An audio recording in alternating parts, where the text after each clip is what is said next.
Evangelio de Judas. Un evangelio que retrata a Judas, el famoso traidor de Jesús en el Nuevo Testamento, como si de alguna manera tuviera un conocimiento secreto sobre quién era Jesús en realidad. Imagínese tropezar con un libro que podría reescribir la historia del cristianismo tal como la conocemos. Un libro tan poderoso que amenaza toda la historia de la muerte y resurrección de Jesucristo, y reivindica a uno de los villanos más despreciados de la historia. Este es el Evangelio de Judas, el antiguo texto que ofrece una nueva perspectiva de la historia de la traición, y convierte a Judas en héroe en lugar de villano.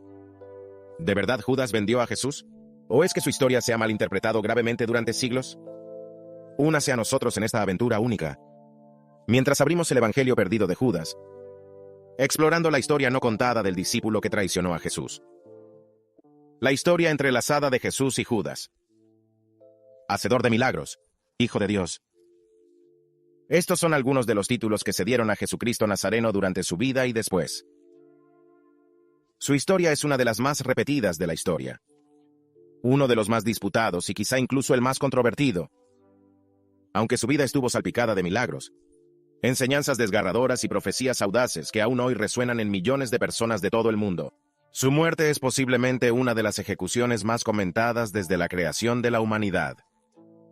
Pero es imposible discutir los relatos de la muerte de Jesús sin presentar a uno de los personajes centrales de esta historia, Judas Iscariote, como uno de los 12 miembros de la cámara interna de Jesús, conocida como los discípulos Judas. Fue una figura prominente en el movimiento encabezado por el famoso rey de los judíos. Pero más allá del servicio prestado a Jesús, y su papel como gestor financiero de su movimiento, a Judas se le recuerda sobre todo como el hombre que vendió a Jesús por 30 monedas de plata, que son unos $450 en moneda de hoy. Aunque tan prominente como Judas, su historia solo la cuentan otros. Sobre todo porque se quitó la vida poco después de que Jesús fuera a la cruz, y en parte porque era el villano de toda la historia. Verás, la mayor parte de lo que sabemos sobre la vida de Jesús, el profeta de Nazaret, procede de los relatos de Mateo, Marca, Luke y John, 4 de los discípulos más cercanos de Jesús y miembros importantes cuya documentación nos ha ayudado a reconstruir la historia de cómo vivió y murió Jesucristo. Fue también a través de sus escritos como pudimos vislumbrar el papel de Judas en la captura y crucifixión de Jesús. Pero mientras esta narrativa sobre el discípulo que se vendió permaneció incontestada durante años, los primeros, el siglo XXI trajo nuevas revelaciones que mostraban una historia totalmente distinta, una trama donde Judas no era un villano, sino un héroe. El Evangelio de Judas. Hace casi 1700 años, un autor desconocido documentó un extraño escrito: desafiar las ideologías y creencias del cristianismo. Fue en la década de 1970, los arqueólogos se toparon por primera vez con este códice de papiro encuadernado en cuero, mientras exploraba una cueva en el desierto cerca de El Miña, Egipto. Gracias al clima único de Egipto, el guión se encontró en relativamente buen estado, aunque llevaba ahí tirado como toda una vida. Este libro, que según los arqueólogos fue escrito originalmente en griego antiguo, se tradujo al copto hacia el año 300 después de Cristo. Y cuenta una historia totalmente diferente sobre Jesús, los otros discípulos, y el propio Judas. En esta versión de los hechos, Judas no es retratado como el discípulo traidor, sino como seguidor favorito de Jesús, que fue persuadido por el propio Jesús para que le ayudara a deshacerse de su limitante cuerpo terrenal. En cuanto se descubrió el script, comenzó un largo y complicado viaje, cambiando de manos de un anticuario a otro, y viajando de Egipto a Europa, antes de aterrizar en Estados Unidos. Las antigüedades de gran valor suelen alcanzar precios elevados, y este último propietario no estaba dispuesto a desprenderse del guión sin sacar unos cuantos millones de dólares a cambio. Los eruditos cristianos intentaron hacerse con este fragmento de la historia bíblica, pero el precio era demasiado alto. Así que el guión se dejó languidecer en una caja de seguridad situada en Long Island, Nueva York, durante 16 años. Pero todo eso cambió en el año 2000, cuando la adquirió una anticuaria de Zúrich llamada Frieda Neusberger Schachts, liberándolo finalmente de la caja. Desgraciadamente, el clima neoyorquino no era exactamente tan adecuado como el de la cueva egipcia donde yacía la escritura conservada durante más de 1000 años. Y para cuando fue recuperado de la caja de seguridad, los grabados se habían descolorido seriamente, se perdieron muchas líneas y secciones, y la calidad general del manuscrito se redujo significativamente. Tras varios intentos fallidos de revender el manuscrito para obtener beneficios, Chacos decidió cederla a la Fundación Mesinas de Arte Antiguo, situado en Basilea, Suiza, para poner en marcha el largo y arduo proceso de traducción. Para acceder a los cuentos secretos encerrados en este texto antiguo, Rodolfo Kasser, uno de los principales eruditos coptos del mundo, fue llamado. Lo identificó junto con el Evangelio de Judas. También había un texto titulado El primer Apocalipsis de Santiago, así como una carta separada de Pedro a Felipe, e incluso un fragmento de un cuarto texto que los eruditos llaman ahora el libro de Elogenes. En cuanto al Evangelio de Judas en sí, su único guión superviviente fue desvelado por National Geographic el 6 de abril 2006, y actualmente se encuentra en el Museo Copto del Cairo. Antes de este descubrimiento, la única vez que se mencionó un evangelio perteneciente a Judas en un contexto histórico fue en el año 180 AD, cuando un hombre llamado Ireneo, el obispo de Lyon, en Francia, escribió sobre un pergamino herético en su primer libro contra las herejías. El antiguo teólogo y apologista cristiano describió este material concreto que, al parecer, circulaba entre la gente de la época, diciendo: «Y Judas, el traidor», dicen, tenía un profundo conocimiento de estas cosas, y él solo, conocer la verdad por encima de todas las demás, logró el misterio de la traición. A través de él, todas las cosas, tanto terrenal como celestial, se han disuelto, como se suele decir, y aducen una obra compuesta a tal efecto, que ellos llaman el Evangelio de Judas. A continuación, califica los escritos de historia ficticia y herejías blasfemas. Y aunque es bastante imposible determinar si el comentario de Eranius iba dirigido a este mismo pergamino en nuestro poder, su descripción podría estar muy cerca de la verdad. También cabe señalar que este evangelio no fue escrito por el propio Judas Iscariote, tal y como apareció toda una generación después de su muerte. En cuanto a la verdadera identidad del escritor, que sigue siendo un misterio sin resolver, después de que el National Geographic desvelara este pergamino al público en 2006, el tema del Evangelio de Judas se convirtió en un enigma ampliamente debatido debido a su potencial para alterar la narrativa establecida de la muerte y resurrección de Jesús, y su intento intencionado de exculpar a Judas de la traición. Muchos lo han descrito como un evangelio gnóstico, con ideas que están en las antípodas del evangelio original, y estudiando la narrativa difundida por los partidarios de Judas, no es difícil ver por qué.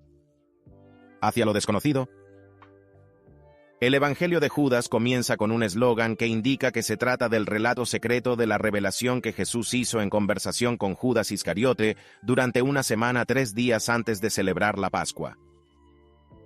Siguiendo los relatos del Evangelio original y los relatos históricos establecidos, la crucifixión de Jesús tuvo lugar unas horas antes de esta importante fiesta judía, lo que significa que dichas conversaciones tuvieron lugar en los días previos a su muerte. Sin embargo, contradice el tipo de interacción que Jesús tuvo realmente con los discípulos según los otros evangelios. En sentido amplio, este evangelio se divide en varias secciones. La primera muestra la interacción de Jesús con los discípulos y la elección de Judas como el más piadoso y experto de los discípulos, que llevaría a cabo la misión más importante, enviar a Jesús a la cruz. Según este evangelio, cuando Jesús apareció en la tierra, realizó milagros y grandes prodigios para la salvación de la humanidad. Y puesto que unos anduvieron por el camino de la justicia mientras que otros anduvieron en sus transgresiones, fueron llamados los 12 discípulos. Empezó a hablarles de los misterios que hay más allá del mundo y de lo que ocurrirá al final. Estas primeras líneas parecen alinearse con la narración de los otros evangelios, sino en el párrafo siguiente. Este evangelio profundiza en una extraña interacción entre Jesús y sus discípulos, donde los encuentra rezando y comienza a reírse de ellos por alguna razón inexplicable. Un día estaba con sus discípulos en Judea, y los encontró reunidos y sentados en piadosa observancia. Cuando se acercó a sus discípulos, reunidos y sentados y ofreciendo una oración de acción de gracias sobre el pan, se rió. Los discípulos le dijeron: «Maestro, ¿por qué te ríes de nuestra oración de acción de gracias? Hemos hecho lo correcto». Él les respondió: «No me estoy riendo de ti. No lo haces por tu propia voluntad, sino porque así será alabado vuestro Dios». Esta línea exacta es una de las afirmaciones más extrañas del Evangelio de Judas. Y aunque se contextualizaría más adelante en el texto, la idea de Jesús refiriéndose a sus discípulos Dios como «tu Dios» contradice el mensaje propagado por él en vida y por sus discípulos tras su muerte. Por ejemplo, en los relatos del capítulo 14 de Juan, Jesús reunió a sus discípulos para una sesión de enseñanza, explicando la divinidad cristiana y respondiendo a algunas de las preguntas más profundas planteadas por sus seguidores. Cuando un discípulo llamado Tomás le pidió que les mostrara el camino hacia Dios, respondió diciendo: «Yo soy el camino, la verdad y la vida. Nadie viene al Padre sino por mí. Si realmente me conoces, conocerás también a mi Padre». Entonces otro discípulo llamado Felipe intervino y preguntó: Señor, muéstranos al Padre y nos bastará. Jesús respondió diciendo que, quien me ha visto a mí, ha visto al Padre. ¿Cómo puedes decir, mostrarnos al Padre? ¿No crees que yo estoy en el Padre y que el Padre está en mí? Así que, si Jesús hubiera hablado de su unidad con Dios, ¿por qué entonces se referiría a él como tu Dios? Sus discípulos se hicieron eco de esta confusión, que según el Evangelio de Judas le preguntó, Maestro, tú eres el Hijo de nuestro Dios. Pero en respuesta, Jesús les dijo, ¿de qué me conoces? En verdad os digo, ninguna generación del pueblo que está entre vosotros me conocerá. Considerando el relato de Juan citado anteriormente, esto era una contradicción directa de sus enseñanzas. Sin embargo, la madriguera del conejo es aún más profunda, porque en la línea siguiente, el Evangelio de Judas pinta a los discípulos como hombres extremadamente enfadados, cuyos corazones ardían de furia por la reprimenda de Jesús, y comenzaron a blasfemar contra él en sus corazones. Aunque esto no se alineaba con su carácter, un discípulo en particular fue presentado como el omnisciente, que salió a demostrarle a Jesús que sabía exactamente quién era. Ese discípulo era Judas. Después de que Jesús desafía a cualquiera de ellos dispuestos a estar delante de él con un corazón puro y revelar quién era realmente, Judas sale y dice, sé quién eres y de dónde vienes. Eres del reino inmortal de Barbello, y no soy digno de pronunciar el nombre del que te ha enviado. De entrada, esto plantea muchas preguntas que no se abordan en los otros evangelios y establece por qué tanto los teólogos antiguos como Ireneo como los teólogos modernos clasifican el evangelio de Judas como herejía. ¿Quién es Barbelo? ¿Cuál era la relación entre Jesús de Nazaret y este extraño ser? ¿A qué reino inmortal se refería Judas en este pasaje? La respuesta a estas preguntas nos adentra en un mundo completamente distinto, el mundo del gnosticismo, el concepto gnóstico de la divinidad. Una de las cuestiones más importantes que hay que plantearse al estudiar el Evangelio de Judas y su relación con la muerte de Jesús es si se trata de un texto cristiano aceptado por la Iglesia o de un escrito independiente procedente de una fuente totalmente distinta. A diferencia de los escritos de los otros 4 discípulos documentados en la Biblia canónica, el Evangelio de Judas se considera un escrito gnóstico, profundamente arraigada en las creencias gnósticas y sus enseñanzas espirituales. Comprender esto nos ayudará a abordar las historias y afirmaciones del guión con un mejor trasfondo. Originalmente, el canon de la Biblia se elaboró durante los primeros siglos de la Iglesia. La proclamación final la hizo el Papa Inocencio I en el año 405 de nuestra era. Antes de ese momento, circulaban otros evangelios, afirmando haber sido inspirados al igual que los escritos del apóstol, con ideas que demostraban lo vasta y compleja que era la fe cristiana en aquella época. Fue durante esta época cuando surgió el Evangelio de Judas de lo que podría describirse como una rama del cristianismo conocida como gnósticos cristianos. La historia ha registrado muy poco sobre esta religión, por lo que hay un malentendido común de que era una forma rival del cristianismo primitivo. Sin embargo, según muchas fuentes, era una religión completamente distinta que en realidad precedió al cristianismo por algún tiempo. Aunque puede que no fueran considerados herejes en su momento, muchos teólogos creen que en realidad no eran cristianos. Verás, en realidad, el gnosticismo se originó en un culto iraní, pero con el tiempo empezaron a tomar prestada la filosofía griega y las enseñanzas de Platón, así como otras religiones como el judaísmo y los cultos mistéricos que surgieron tras la venida de Jesús. Sin embargo, es esencial señalar que la religión no se llamó gnosticismo hasta la aparición del cristianismo, a pesar de que sus ideologías se habían propagado durante muchos años antes de que Jesús naciera. Así que, ¿cuál es la diferencia entre gnosticismo y cristianismo? Esa respuesta también es muy amplia e inagotable, pero por el bien de este video, un elemento clave que exploraremos es la creencia dualista o la existencia de múltiples dioses. La Biblia es clara en este tema de un Dios singular, como en 1 Corintios 8, versículo 6, donde dice, «Sin embargo, para nosotros hay un solo Dios, el Padre, de quien proceden todas las cosas y para quien existimos, y un solo Señor, Jesucristo». Sin embargo, las creencias de los gnósticos difieren mucho de esta narración. Dicho de la forma más sencilla posible, todo lo que fue creado se originó a partir de un ser supremo conocido como Mónada, Ion Teleos o Bythos, entre otros muchos nombres. Este Dios perfecto se considera la fuente superior del pleroma, la región de la luz donde existe la plenitud de la divinidad, y a través de un proceso llamado emanación, varias entidades y reinos divinos surgieron de él. A diferencia del Ser Supremo, muchas de estas deidades o eones eran imperfectos, y fue a través de sus actividades que el mundo material y la humanidad fueron creados. Barbello, como es mencionado por Judas en la Escritura, es el nombre dado al primer eón que emanó de monada, y el habitante más destacado del pleroma, o simplemente el cielo. También conocida como Sofía, Barbello es una entidad femenina, que se asemeja mucho a la representación cristiana del Espíritu Santo, y se cree que creó nuestro universo y a los ángeles. También aparece en el libro secreto de Juan, otro texto gnóstico rechazado por la Iglesia, donde se la representa como la Madre de Cristo, que encarnó el embarazo de la Virgen María para dar a luz a Jesús, el Hijo de Dios. Así que, la Trinidad gnóstica suena algo así como Dios Padre, un mónada, Barbello, que es adorada como su esposa, y Jesús el Hijo. Me suena, ¿verdad? La gran pregunta, sin embargo, era cómo Judas poseía esta forma de conocimiento que los otros discípulos no conocían. Recuerda cómo Pedro fue alabado por Jesús por identificarle como el Hijo del Dios vivo, en el capítulo 16 de Mateo, de los versículos 16 a 20. Bien, este papel se invirtió en el manuscrito de Judas, con él ocupando el lugar de Pedro.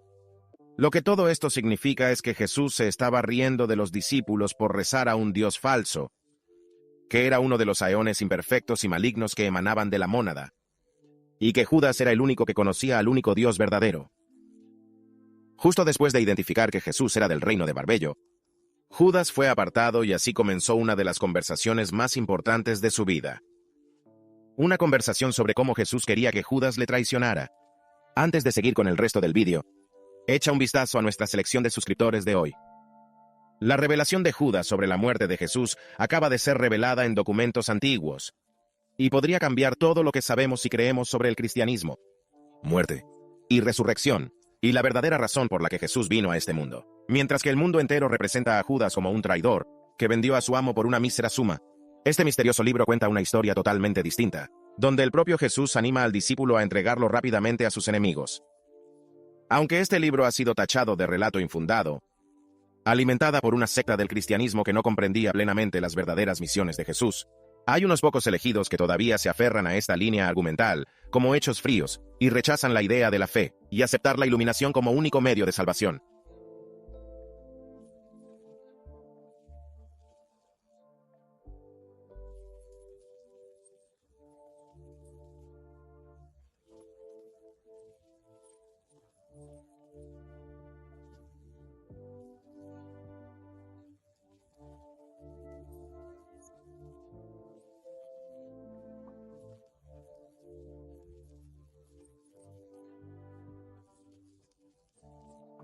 Pero sufrirás mucho, porque otro te sustituirá, para que los 12 discípulos vuelvan a encontrarse con su Dios. Judas le dijo, ¿cuándo me dirás estas cosas? ¿Y cuándo amanecerá el gran día de luz para la generación? Pero cuando dijo esto, Jesús lo dejó. Con esto, Jesús informó a Judas de que su destino era ser sustituido por otra persona después de completar la tarea de sacarle del armario, una tarea que estaba destinado a cumplir. Pero como Judas mencionó, fue una revelación incompleta. Sin embargo, el resto vendría más tarde en otra conversación. Esta vez, fue durante un diálogo general entre el rabino y el resto de los discípulos, que querían algunas aclaraciones sobre las visiones que vieron en sueños. Según el Evangelio de Judas, después de que Jesús atendiera a los demás discípulos e interpretara sus visiones, Judas dijo, «Maestro, ya que las has escuchado todas, ahora también escúchame, porque he visto una gran visión».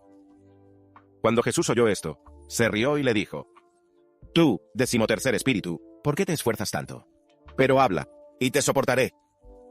Judas le dijo, «En la visión, me vi a mí mismo y los 12 discípulos me estaban apedreando y persiguiendo duramente».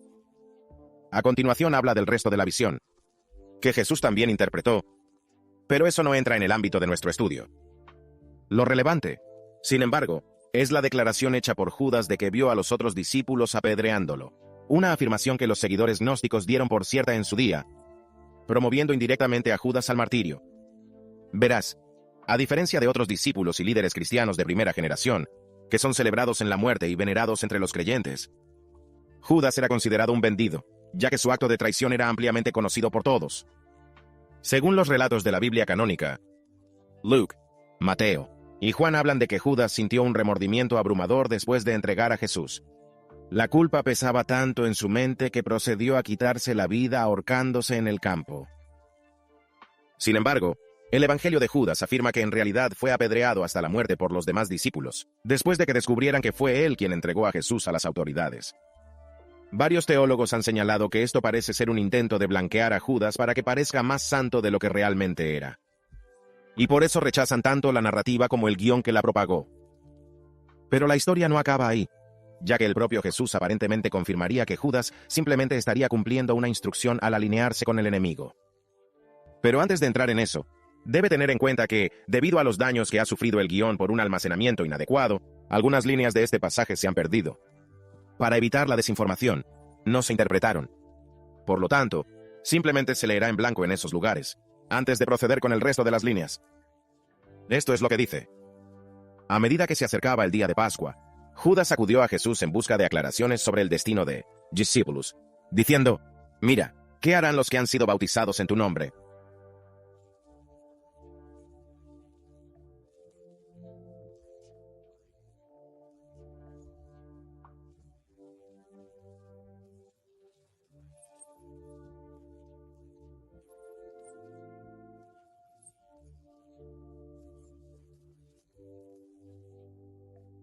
Teniendo en cuenta la redacción utilizada por Jesús en esta versión de los Hechos, hay una alineación obvia con las ideologías gnósticas, lo que prueba aún más que esta historia puede haber sido viciada por un movimiento contracristiano ya establecido. Verás, en realidad, los gnósticos no ven a Jesús como un salvador en el sentido en que lo hacen la mayoría de los cristianos tradicionales. Aunque muchos creen y aceptan que la muerte de Jesucristo sirvió como sacrificio para borrar los pecados del mundo, los gnósticos afirman que Jesús fue simplemente enviado para iluminar a la humanidad, para que sus ojos se abrieran y pudieran volver a su verdadera naturaleza, que tiene sus raíces en la divinidad. En pocas palabras, los cristianos creen que la humanidad es intrínsecamente mala y nace con una naturaleza de pecado, y que solo puede ser redimida mediante el sacrificio de la sangre de Jesús. El cristianismo gnóstico predica que la verdadera naturaleza del hombre es intrínsecamente buena, que el espíritu y el cuerpo existen en dualidad, que el espíritu humano es perfecto pero se ve obligado a sufrir debido a la naturaleza imperfecta del cuerpo. Por aquí, el hombre solo puede salvarse mediante el conocimiento, que les lleva a la comprensión de su existencia espiritual. Y el único papel que juega Jesús es traer ese conocimiento, proporcionando iluminación, que luego se traduce en salvación. Así que, cuando Jesús le dijo a Judas, «Sacrificarás al hombre que me viste», la idea era que le ayudara a desprenderse de su naturaleza física, por lo que solo podía existir en su sentido espiritual. Esto también es cierto porque los gnósticos creen que las naturalezas física y espiritual de Jesucristo existieron y operaron independientemente mientras estuvo en la tierra, por lo que su muerte fue simplemente una huida y no un sacrificio. Así que, según los gnósticos, la acción de Judas no fue traición. Más bien, era su forma de ayudar al rabino a traducir de una forma a otra, y al parecer obtuvo el consentimiento para hacerlo, procediendo con permiso del propio Jesús. No es de extrañar, este punto de vista ha sido rechazado muchas veces desde que apareció por primera vez el Evangelio de Judas en 2006. Fue rechazada en los primeros tiempos del cristianismo, según los escritos de Ireneo, y muchos aún continúan refutando estas afirmaciones como heréticas. Varios destacados teólogos y eruditos han rastreado los orígenes de esta secta, una de las cuales era Elaine Pagels, profesor de religión en la Universidad de Princeton, que dijo eso: la gente que amaba, circularon y escribieron estos evangelios no pensaron que eran herejes. Creían haber descifrado realmente el código de lo que era el propósito de Jesús, y con textos como el Evangelio de Judas, Thomas, Philip y otros. Su mensaje se difundió por todas partes, pero el mensaje del Evangelio de Judas no se centraba solo en su muerte y resurrección. El libro también profundizaba en la historia de la creación, el verdadero Dios del reino físico, y su propia versión de cómo Adán y Eva llegaron a ser. ¿Quién es Saklas? Explorar el Evangelio de Judas puede producir más preguntas que respuestas, especialmente con la introducción de ciertos personajes que no figuraban en la narración bíblica original. Uno de esos nombres destacados que hace varias apariciones es Saklas. Un buen ejemplo de dónde hace su aparición fue cuando Jesús profundizó en la verdadera historia de la creación, diciendo, entonces Saklas dijo a sus ángeles, «Creemos un ser humano a imagen y semejanza».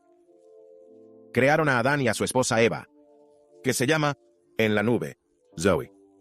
Por este nombre, todas las generaciones buscan al hombre, y cada uno de ellos llama a la mujer por estos nombres. Por supuesto, la Biblia canónica registra esto bajo una luz totalmente diferente según el libro del Génesis. Así que, ¿cómo entró en escena la deidad Sócles? Bien, según las creencias gnósticas, Sócles es un demiurgo, responsable de la creación del universo conocido. También se le conoce como Yaldabaoth, Usamael, o el dios ciego, y su nombre Saflas se traduce directamente como el tonto. Los gnósticos lo identifican como el dios del Antiguo Testamento, retratados como ignorantes, malicioso, y totalmente inferior al Dios verdadero que envió a Jesús para salvar a la humanidad del demiurgo. El Evangelio de Judas pinta el cuadro de una deidad defectuosa, que mantuvo al pueblo atrapado en un mundo de horror y sufrimiento antes de la venida de Jesús, y que toda la misión que Jesús vino a cumplir era la de liberar mediante el conocimiento. En cuanto el Evangelio de Judas se tradujo al inglés, se le dio una publicidad y un bombo masivos. La mayoría de los teólogos rehuyen ahora el escrito, sus representaciones de los discípulos, especialmente Judas, la narración sobre la muerte de Cristo, y cualquier otra revelación que contenga. Ha sido calificado de herético, fanático, y algunos incluso afirman que es una pura obra de ficción. Aunque el texto ha sido estudiado por muchos eruditos, ha llegado a una biblioteca de la lista negra. Sin embargo, su alocada narrativa sigue haciendo cosquillas a nuestra imaginación. Gracias por ver este vídeo. Nos vemos en la próxima.